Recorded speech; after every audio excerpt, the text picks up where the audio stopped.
फिर उसके बाद के तो छोटे छोटे पॉइंट्स हैं, देखते हैं अपन एक एक करके। सेकेंड नंबर पे है यानी क्लॉज 2 में इनकम टैक्स। इनकम टैक्स जो होता है वो अपने को पूरा डिसअलाउ करने का है। Levied on profits and gains of any business और प्रोफेशन, यानी पीजीबीपी का जो इनकम है उस पे जो भी इनकम टैक्स लगा है वो अपने को डिसअलाउ करने का है। Including any tax paid in foreign country which is eligible for relief under section 90, 90A और 91।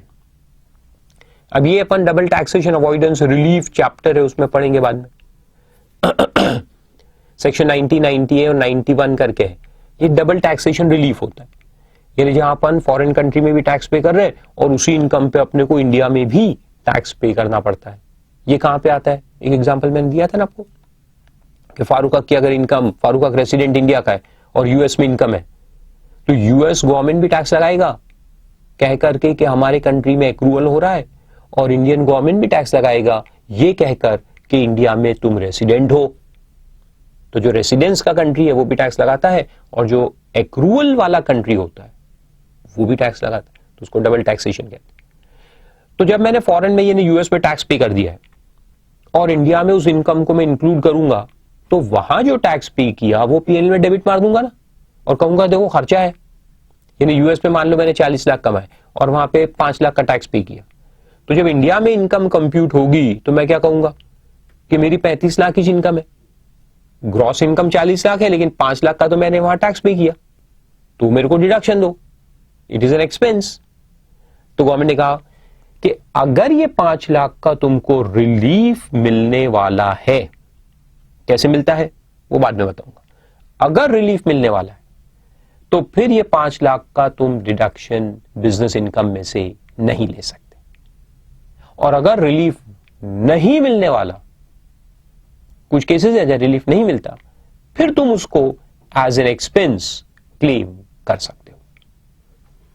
ठीक है, तो इनकम टैक्स बोला है, तो इनकम टैक्स इंडिया का अगर है तो वो तो फुल्ली डिसअलाउड है, सवाल ही नहीं आता। अपने लोकल इनकम टैक्स अपने पे किया इंडिया में तो वो तो कंप्लीटली डिसअलाउड है, क्योंकि अपने को प्रॉफिट बिफोर टैक्स निकालना है, नॉट प्रॉफिट आफ्टर टैक्स, है ना। टैक्स लगाने के लिए प्रॉफिट निकाल रहे हैं, तो प्रॉफिट कौन सा होता है? Profit before the payment of income tax.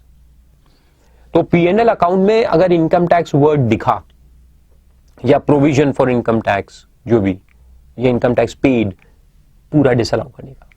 India का है तो फुली डिसअलाउ, और अगर फॉरेन का है, फॉरेन कंट्री का है, तो फिर दो बातें होगी।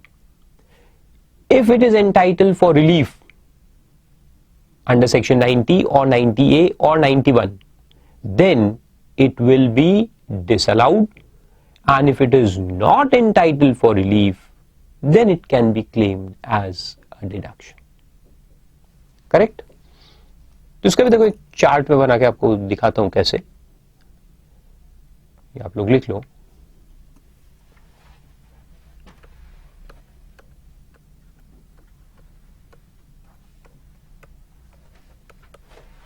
और एक सवाल आपके दिमाग में पैदा हुआ होगा, नहीं हुआ तो होना चाहिए था, कि यहां income tax under the head PGBP क्यों बोला है? Why not full income tax? अपने दूसरे हेड की भी अगर इनकम है, मेरे पास हाउस प्रॉपर्टी हेड की इनकम है, सैलरी भी है, अदर सोर्सेज भी है, उस पर भी तो टैक्स लगता है, तो वो टैक्स का क्या करेंगे? उसको डिसअलाउ नहीं करेंगे क्या? आया ना सवाल? नहीं आया तो आना चाहिए था।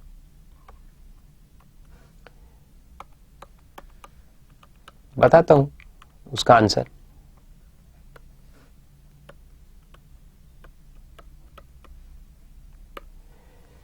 तो दो बातें, पहले तो इनकम टैक्स इंडिया वाला या फॉरेन कंट्री वाला?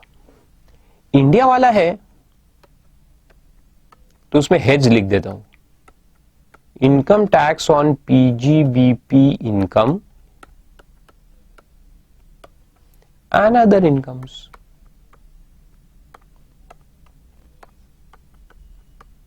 जो सवाल आपके दिमाग में आया उसका, तो इंडिया का पहले देख लेते हैं। अगर पीजीबीपी इनकम पे इनकम टैक्स आपने भरा हुआ है तो उसको क्या करना है? डिसअलाउ। इसको तो पूरा डिसअलाउ करेंगे आप, क्योंकि बोला है डिसअलाउ करने का सेक्शन 40 क्लॉज ए के अंदर, सब क्लॉज 2। अब देखो ये जो है ना, ये क्लॉजेस लॉजेस आपको एग्जाम में याद रहेंगे ना तो लिखने का, अदरवाइज 40 क्लॉज ए लिख दिया तो भी काफी है, सब क्लॉज नहीं लिखा तो चलता है। अदर इनकम का क्या करें? अगर इनकम टैक्स पे हुआ है on other sources income, capital gains, house property, salary, उसका क्या करें? बोला तो नहीं है कि डिसअलाउ करने का है, तो क्या करें? अलाउ कर दे? नो। अरे वो बिजनेस इनकम से रिलेटेड है क्या? नहीं ना। तो जब वो खर्चा बिजनेस इनकम से रिलेटेड ही नहीं है तो आप 37(1) में डिडक्शन ले पाएंगे क्या? नहीं ना। तो वो अलाउएबल ही नहीं है, नॉट अलाउएबल अंडर सेक्शन 37(1). वो अलाउएबल ही नहीं है। और मैंने स्टार्टिंग में बोला था ना, डिसअलाउंस के बिल्कुल स्टार्टिंग में लेक्चर के मैंने बोला था ना कि यहां डिसअलाउंस अपन किस चीज का करेंगे, जो 30 से 37 में अलाउएबल हो तो डिसअलाउ करेंगे। जो मच्छर पैदा हुआ उसको मारेंगे, ये मच्छर पैदा ही नहीं हुआ है, ये अलाउएबल ही नहीं है क्योंकि बिजनेस से कनेक्शन नहीं है, तो फिर डिसअलाउंस में इसीलिए नहीं लिखा उसको। ये सब लॉजिक क्लियर होनी चाहिए। अच्छा, फिर फॉरेन में इनकम टैक्स पे किया तो फिर वहां भी दो बातें होंगी कि बिजनेस इनकम पे या अदर इनकम पे, तो अदर इनकम तो अलाउएबल ही नहीं रहेगा, तो मैं वहां फिर से नहीं लिखता। तो ऑन बिजनेस अपन लेते हैं, ऑन बिजनेस और प्रोफेशन इनकम, ठीक है। लेकिन अब यहां दो बातें हैं कि अगर इसका रिलीफ अलाउएबल है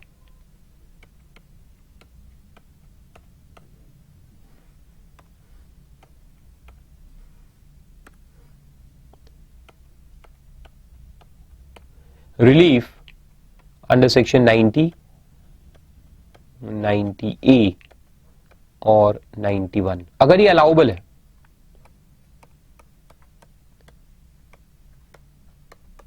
तो फिर नो डिडक्शन,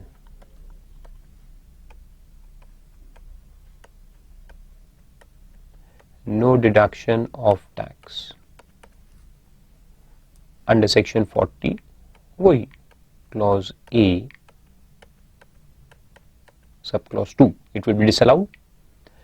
और अगर नो रिलीफ है, रिलीफ नहीं मिलने वाला, then tax will be allowed as deduction.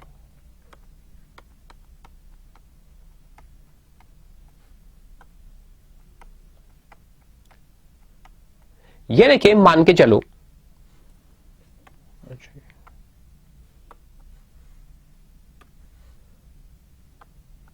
allowed as deduction, मान के चलो कि 40 लाख का हमने इनकम कमाए थे फॉरेन में, तो यहां पे इनकम में आ जाएगा फुल 40 लाख। फर्क कैसे पड़ता है देखो, फुल 40 लाख आएंगे इनकम में, फुल 40 लाख आएंगे। 5 लाख का जो टैक्स पे किया था ना यूएस में, वो अलाउ नहीं होगा। फिर इस पे अपन इंडिया में टैक्स निकालेंगे, टैक्स जो भी अमाउंट आएगा उसमें से जो यूएस का टैक्स अपन पे किए थे वो माइनस कर देते हैं, जिसको कहते हैं रिलीफ, कि वहां का टैक्स जो पे कर दिया ऑलरेडी वो माइनस हो जाता है, फिर जो बैलेंस आता है वो अपने को भरना पड़ता है इंडिया में, तो that is called as relief. लेकिन अगर वहां रिलीफ नहीं मिलने, अगर ये रिलीफ नहीं मिलने वाला, तो फिर अपन उसमें इनकम ही कितना लेंगे, 35 लाख, फिर 5 लाख वहां से अपन इनकम में से माइनस कर देंगे, तो यहां फिर इनकम आ जाएगा 35 लाख, और उस पर फिर जो टैक्स आएगा वो आपको पूरा का पूरा पे करने का है। तो इंडिया में फिर जो भी टैक्स आएगा वो पूरा भरो, फिर उसमें रिलीफ नहीं मिलेगा, तो ऐसे डिफरेंस आएगा।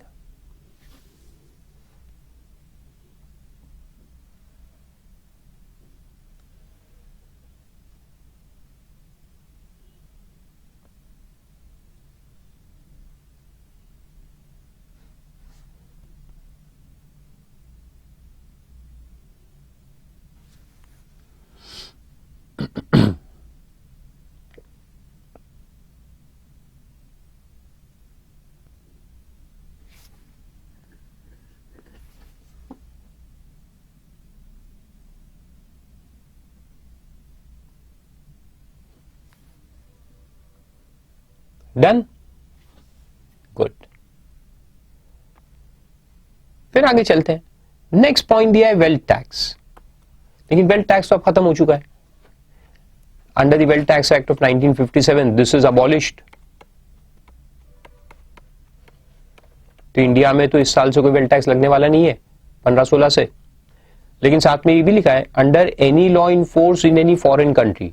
तो फॉरेन कंट्री में भी अगर कोई वेल्थ टैक्स आपने पे किया होगा तो फिर उसको डिसअलाउ करने का है। अगर P&L अकाउंट में डेबिट में दिखा वेल्थ टैक्स इंडिया का या फॉरेन का, तो उसको क्या कर देने का, add back to net profit. Wealth tax वैसे होता क्या है, it is on assets of a person. जो आपने एसेट्स जमा करके रखे उसके ऊपर एक टैक्स लगता है, that is called as wealth tax. Then next point बहुत बड़ा है, उसका लॉजिक बहुत छोटा सा है, बता देता हूं कि जितने भी स्टेट अंडरटेकिंग्स होते हैं, government undertakings, statutory corporations, government undertakings जो होते हैं, उनको क्या है कि गवर्नमेंट को रॉयल्टी, लाइसेंस फी, सर्विस फी, प्रिविलेज फी वगैरह पे करना पड़ता है। यानी गवर्नमेंट है, गवर्नमेंट ने एक कॉरपोरेशन बनाया और कॉरपोरेशन को उसमें इन्वेस्टमेंट भी किया और कॉरपोरेशन अपना बिजनेस करेगा। बिजनेस करके जो पैसा कमाएगा तो गवर्नमेंट कहता है कि हमको आप रॉयल्टी पे करो, क्योंकि हमने आपको बनाया और आपको हमारा नाम यूज करने के लिए दिया, तो पे अस रॉयल्टी। तो गवर्नमेंट उनसे रॉयल्टी लेता है, रॉयल्टी या फिर लाइसेंस फी या जो भी नाम है, सब नाम अलग अलग है, इनसे अगर पैसे लेगा तो ये जो खर्चा है कॉरपोरेशन के लिए ये डिसअलाउड रहेगा। This will not be allowed as a business deduction. It is nothing but dividend, क्योंकि गवर्नमेंट ने पैसा लगाया ना। अब डिविडेंड का डिडक्शन मिलता है क्या, बताओ मुझे, नहीं मिलता। डिविडेंड का डिडक्शन नहीं मिलता इनकम टैक्स में। डिविडेंड डबल टैक्स होता है, बाद में समझाऊंगा डिटेल में कैसे, जब उस पर अपन आएंगे बाद में। लेकिन डिविडेंड का डिडक्शन नहीं है, तो गवर्नमेंट क्या करेगा कि कॉर्पोरेशन को कहेगा कि डिविडेंड के नाम से मत दो, एक काम करो रॉयल्टी के नाम से दो। Royalty is allowed as deduction. तो ऐसे लेंगे, खास करके स्टेट गवर्नमेंट्स। इनकम टैक्स किसको जाता है, सेंट्रल को जाता है ना, तो स्टेट गवर्नमेंट बचाना चाहता है। कॉर्पोरेशन उसका है, मान लो स्टेट गवर्नमेंट का, बचाना चाहता है टैक्स, इनकम टैक्स। तो क्या करेगा, कॉर्पोरेशन को कहेगा कि pay us as royalty and claim as deduction. तो फिर ये क्लॉज इंसर्ट किया सेंट्रल गवर्नमेंट ने और कहा कि ये जो भी नाम आप दे दो उसको, रॉयल्टी, लाइसेंस फी वगैरह वगैरह, ये सब डिसअलाउ कर दिया जाएगा। तो गवर्नमेंट और गवर्नमेंट में भी झगड़े होते हैं।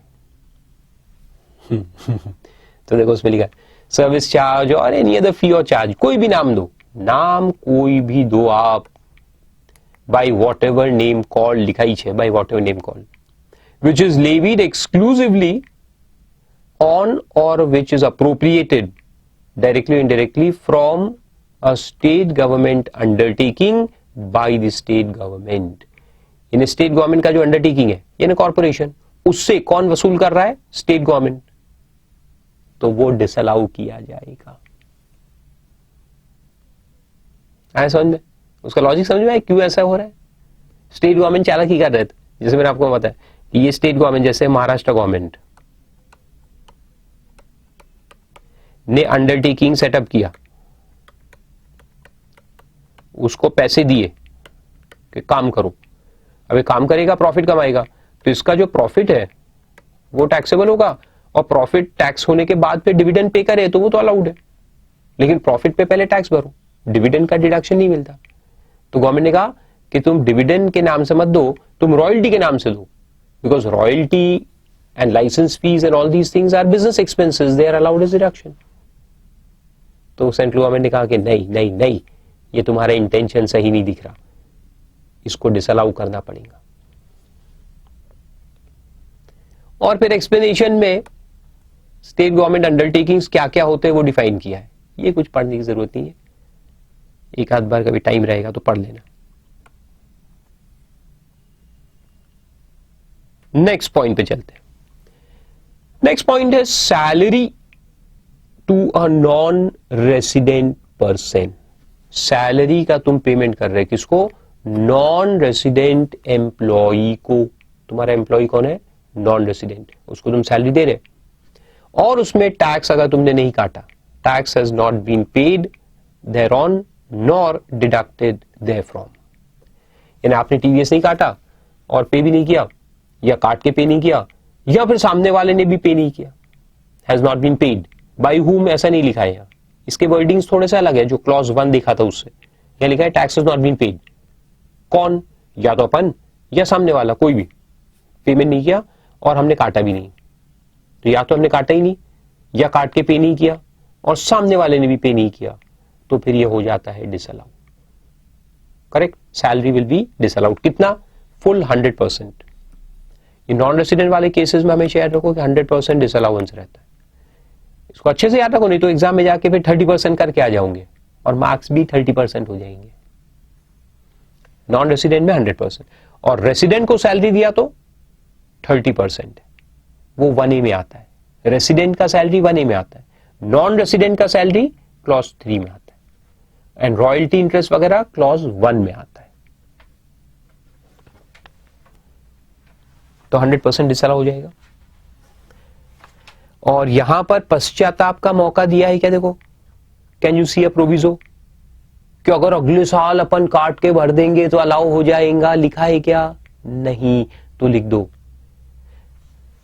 यहां पे आप लिख दो no deduction in subsequent year also.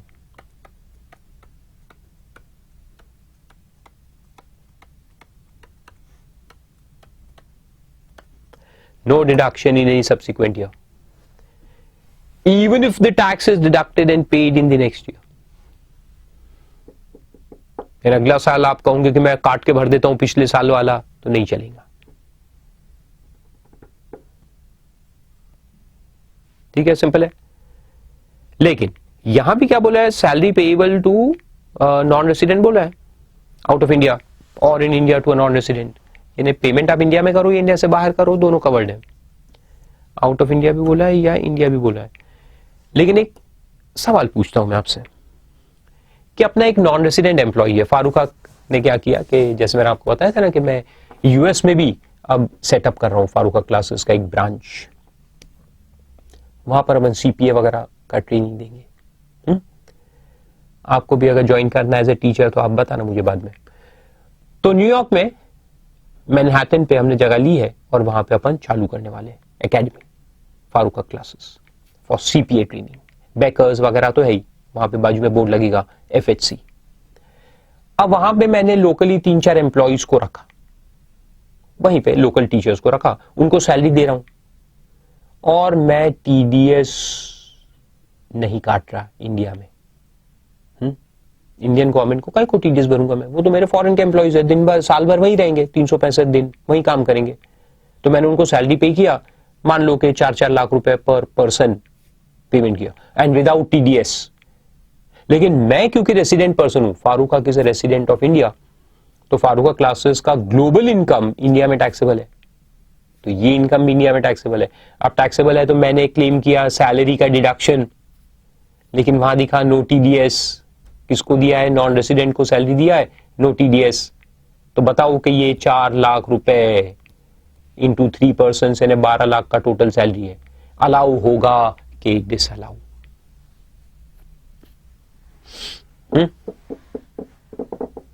क्या होगा, अलाउ होगा कि डिसअलाउ? जल्दी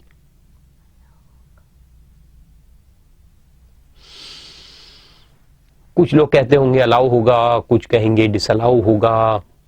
लिटरली देखा जाए तो डिसअलाउड है। देखो, salary paid to non resident without TDS disallowed. मगर पहले आपको यह सोचना होगा कि वो जो नॉन रेसिडेंट एम्प्लॉइज है मेरे, क्या उनका सैलरी इनकम इंडिया में टैक्सेबल है क्या? तो आंसर है no, because they are working outside India. Section 9 याद है, सेक्शन 9 में लिखा है salary will be deemed to accrue और arise in India if services are rendered in India. तो अगर सर्विस उसने इंडिया में रेंडर की हो तो फिर उसका डीमिंग फिक्शन लगता है, इनकम इंडिया में डीम होता है, तब मुझे उसका टीडीएस काटना पड़ेगा। यानी मान लो कि अब मेरा चौथा एम्प्लॉई है वो 6 महीने इंडिया में काम किया या 4 महीने इंडिया में काम किया, बाकी इंडिया के बाहर फॉरेन, तो 4 महीने का जो मैंने उसको सैलरी दिया इंडिया में, मान लो कि 1 लाख पर मंथ 4 लाख दिया, उस पे मुझे टीडीएस काटना पड़ेगा, और अगर नहीं काटूंगा तो फिर वो 4 लाख डिसअलाउ होगा। लेकिन जो फॉरेन में है और सर्विसेज रेंडर्ड आउटसाइड इंडिया है, तो वहां डिसअलाउंस का सवाल ही नहीं आता। समझ में? तो ये सैलरी का मतलब भी कौन सा है, ये आप लिख दो, सैलरी को अपन अंडरलाइन किया, तो सैलरी लिख दो, salary which is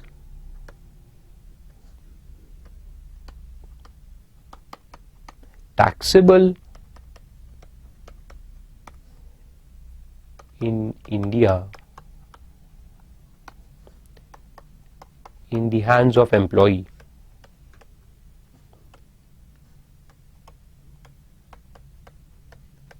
Salary which is taxable in India in the hands of employee.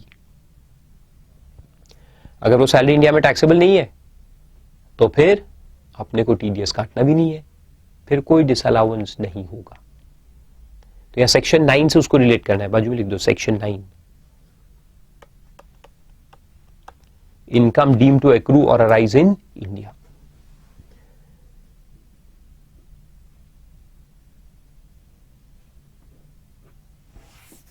तो देखो 3 सवाल वापस से पूछता हूं, अब अच्छे से जवाब देना।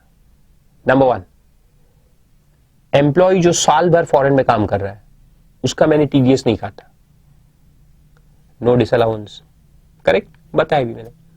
एम्प्लॉय जो 4 महीने इंडिया में काम कर रहा था, 1 लाख पर मंथ सैलरी उसकी, 4 महीने इंडिया में काम किया, 8 महीने इंडिया के बाहर काम किया, तो और अपन ने उसका 1 भी रुपया टीडीएस नहीं काटा, तो क्या होगा, 4 महीने का जो सैलरी हमने उसको दिया वो डिसअलाउ हो जाएगा, because that is taxable in India, है ना, तो वो डिसअलाउ हो जाएगा। बाकी 8 महीने का तो फॉरेन का है, उसका कोई डिसअलाउंस नहीं होगा। तीसरा केस, 9 महीने उसने इंडिया में काम किया, 3 महीने इंडिया के बाहर काम किया, फिर 9 महीने इंडिया में काम किया, 3 महीने इंडिया के बाहर, डीमिंग फिक्शन कितने को लगता है, 9 महीने को लगेगा, तो 9 month salary will be deem to accrue और अराइज इन इंडिया, बाकी 3 महीने का तो बाहर है। 9 month salary will be deem to accrue और अराइज इन इंडिया, हमने उस पर टीडीएस नहीं काटा, तो कितने महीने का सैलरी डिसअलाउ होगा मुझे, 9 मंथ्स का, गलत जवाब, पूरे 12 महीने का डिसअलाउ हो जाएगा। पूरे 12 महीने का डिसअलाउ हो जाएगा, पूछो कैसे, क्योंकि ये क्लॉज लगता ही नहीं, क्लॉज 1 ही लगेगा। अरे 9 महीने जब वो इंडिया में बैठा हुआ है, काम कर रहा है, तो रेसिडेंट बन गया ना, तो ये तो नॉन रेसिडेंट की बात कर रहे हैं, वो तो रेसिडेंट है। रेसिडेंट का सैलरी 1A में आएगा, फुल डिसअलाउ 30%, पूरे 12 महीने की सैलरी का 30% डिसअलाउ किया जाएगा, because he becomes a resident employee and not a non resident employee.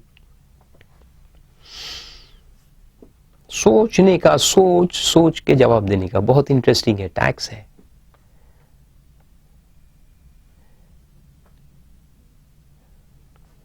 Sorry, एक क्लॉज रह गया था, वो देखते हैं। क्लॉज 5 लास्ट क्लॉज है। आप ये मत सोचना 3 के बाद 5 कैसे आ गया, ये सब क्लॉजेज है एक्चुअल। 4 में कुछ होगा पहले, वो खत्म हो गया है। Tax paid by an employer on the non-monetary perquisites provided to his employees referred to in section 1010 CC.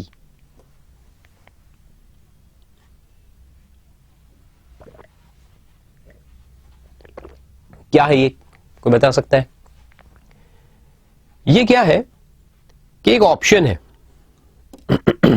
ये भी आपको देखो मैं समझाता हूं।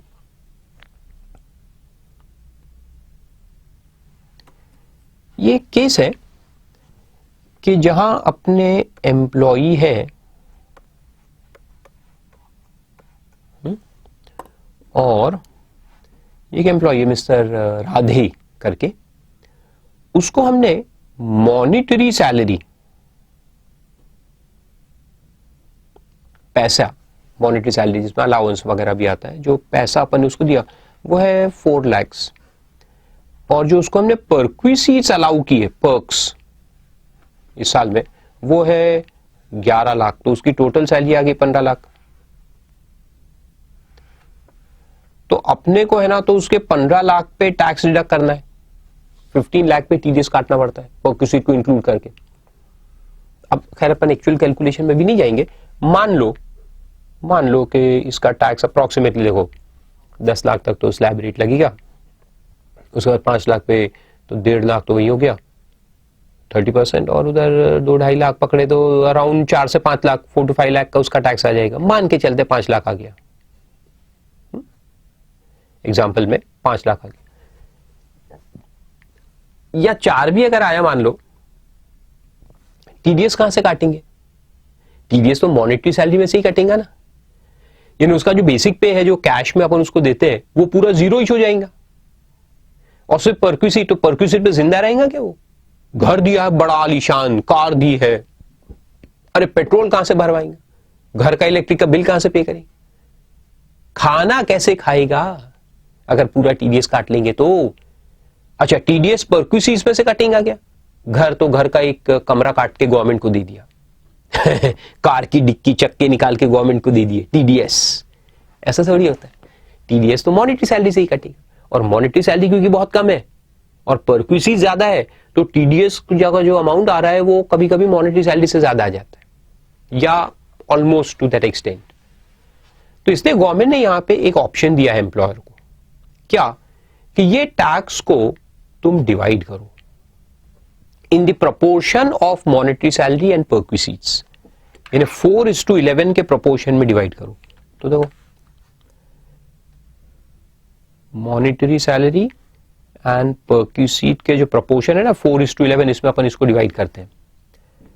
तो 5 लाख लेते हैं, अप्रोक्सीमेट टैक्स अगर 5 लाख है, 5 लाख डिवाइडेड बाई 15 इंटू 4 किया तो आता है 1,33,333, और 11 किया तो आता है 3,66,667 आ गया।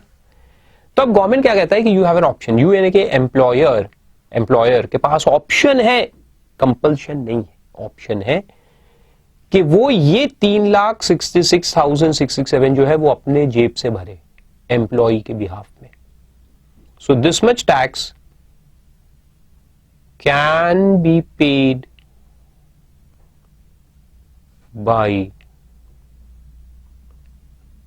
employer, और ये जो 133 है ये टीडीएस काटेगा, इतना टैक्स अपन काट लेंगे एम्प्लॉय की सैलरी से, और ये 366 जो है वो अपनी जेब से भरेंगे एम्प्लॉय के बिहाफ में। भरे, आप भरोगे तो तुम खर्चा क्लेम करोगे। So tax paid by employer means it is an expense for the employer. तो एम्प्लॉयर कहेगा कि ये जो टैक्स मैंने पे किया उसका मेरे को बिजनेस हेड में डिडक्शन दो, इसको डेबिट मार देगा पीएनएल में, डेबिट टू पीएनएल होगा ना, तो डेबिट टू पीएनएल मार दिया उसने 366, apart from the salary of 15 lakh. 15 lakh तो जो हमने सैलरी पे किया वो तो डेबिट हुआ ही, उसके अलावा ये 3 लाख जो है 66,667 ये भी डेबिट कर दिया, तो इसका डिडक्शन मिलेगा क्या? तो गवर्नमेंट ने कहा नो, इसका डिडक्शन तुमको नहीं मिलेगा। तो डेबिट तो कर दिया है बट नो डिडक्शन, तो इसको डिसअलाउ किया है, डिसअलाउ। और डिसअलाउ क्यों किया मालूम है?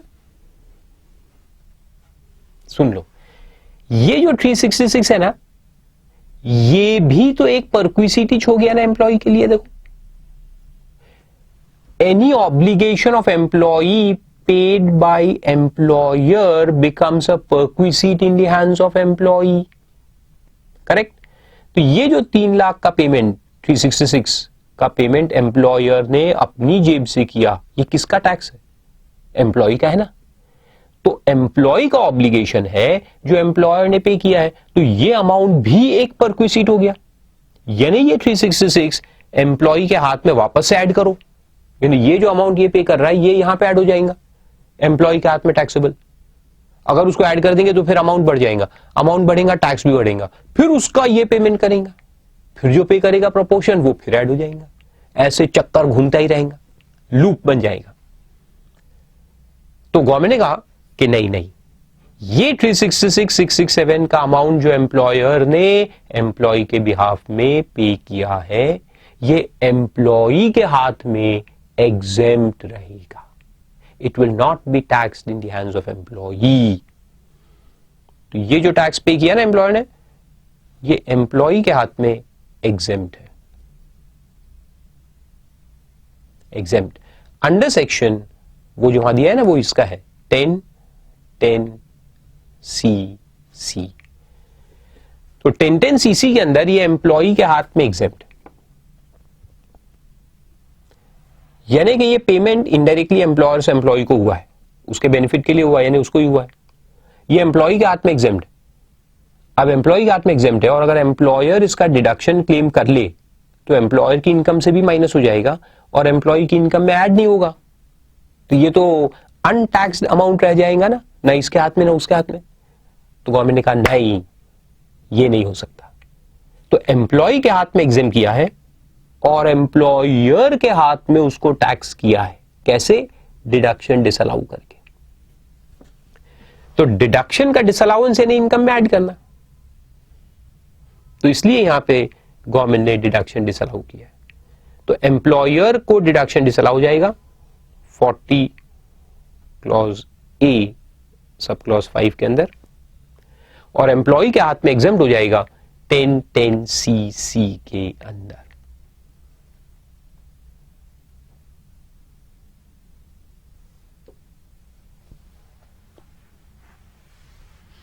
और ये ऑप्शन जो दिया है, ये ऑप्शन है सेक्शन 192 के अंदर. 192 is the section for TDS on salary.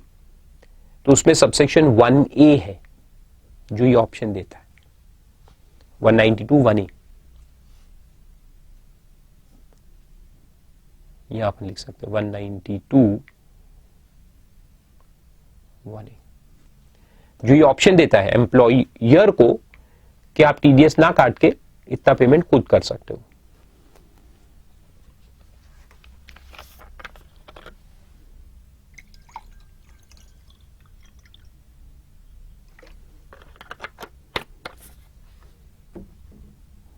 समझ में आया?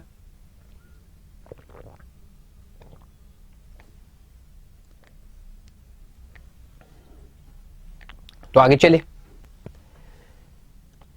हर चीज के पीछे लिंक, बहुत सारे सेक्शंस का लिंक होता है. ये सब आपको समझ के रखना पड़ेगा.